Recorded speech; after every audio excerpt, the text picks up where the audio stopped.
ప్రేమైన దేవుని బిడ్డలారా, మన జీవితంలో అనేక రీతులుగా మనము పరీక్షలను ఎదుర్కొంటూ ఉన్నాం.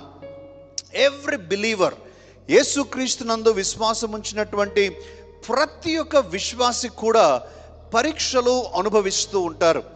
ఆత్మీయమైనటువంటి పరీక్షలు మనం అనుభవిస్తూ ఉంటూ ఉన్నాం. ఇష్టమున్నా ఇష్టం లేకపోయినా ఈ పరీక్షలు అనేటువంటివి ప్రతి ఒక్క విశ్వాసి జీవితంలో ఉంటాయి. ఈ యొక్క పరీక్షల గురించినటువంటి మరి కొన్ని పరిచయాలు ఏంటంటే, ప్రతి ఒక్కరూ కూడా ఒకే రకమైన పరీక్షలు అనుభవిస్తూ ఉంటారు. బలహీనులైన, బలవంతులైన, చదువుకున్న వారైనా, చదువుకోని వారైనా, స్త్రీలైనా, పురుషులైనా, యవనస్తులైనా, పెద్దలైనా అందరూ కూడా ఈ పరీక్షలను అనుభవిస్తారు. శోధనకు పరీక్షకు ఉన్నటువంటి తేడా, శోధన అపవాది నుంచి వచ్చేటువంటిది, పరీక్ష దేవుని నుంచి వచ్చేటువంటిది. దేవుడు శోధించడు, అపవాది పరీక్షించడానికి వాడికి అవకాశం లేదు, స్వతంత్రం లేదు.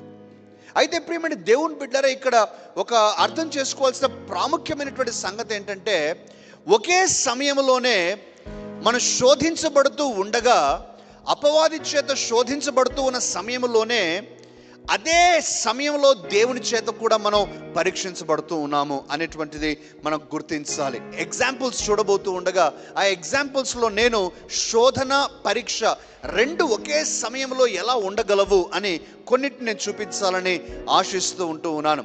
ప్రియమైన దేవుని బిడ్డలారా, 14 రోజుల ప్రయాణము ఇజ్రాయేలీలకు.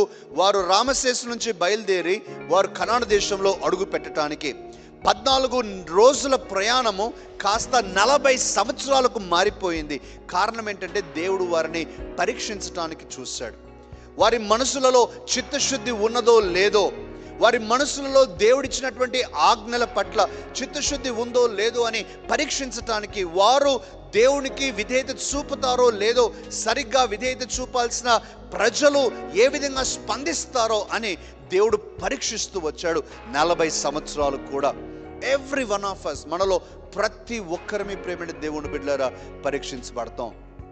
చెప్తూ ఉన్న నేను, వింటూ ఉన్న మీరు, మన అందరం కూడా ఒకే పడవలో ఈ విషయంలో మాత్రం మనము ప్రయాణం చేస్తూ ఉంటూ ఉన్నాం. ఇక్కడ ఒక చిన్న సంతోషించాల్సినటువంటిది, లేక మనకు ప్రోత్సాహకరమైన ఒక మాటను నేను చెప్తాను. పరీక్షించబడటం అవసరం ప్రేమైన దేవుని బిడ్డలారా. పరీక్షించబడటం ఎందుకు అవసరం అంటే, ముందుకు వెళ్ళటానికి పరీక్షించబడటం చాలా అవసరం. ఉదాహరణగా, నేను 10వ తరగతి పాస్ కాలేదనుకుందాం.